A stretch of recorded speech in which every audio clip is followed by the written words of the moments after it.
ઝડપાયેલા સાગરીતની તપાસમાં એક મોટો ખુલાસો થયો છે। ચારે મુંબઈમાં મોટી ઘટનાને અંજામ આપવાના હતા।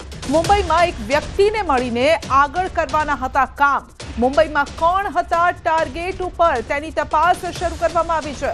મુંબઈ પોલીસને પણ જાણ કરવામાં આવી છે અને મુંબઈના વ્યક્તિને પકડવા માટે તપાસ તેજ કરવામાં આવી છે।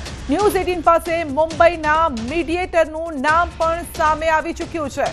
વધુ અપડેટ મેળવીશું સહયોગી નવીન પાસેથી। જી નવીન, મહત્વપૂર્ણ અપડેટ।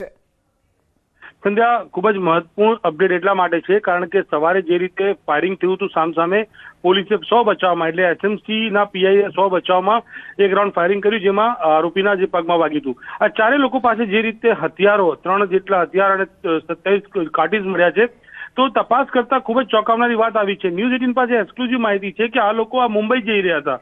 મુંબઈમાં જે મીડિયેટર છે તેનું નામ પણ ન્યૂઝ 18 પાસે છે, પણ તપાસમાં કોઈ તકલીફ ના પડે એ માટે અમે નથી જાહેર કરી રહ્યા। એ મીડિયેટરને મળીને અને એક મોટા ટાર્ગેટને પ્લાન કરી રહ્યા હતા।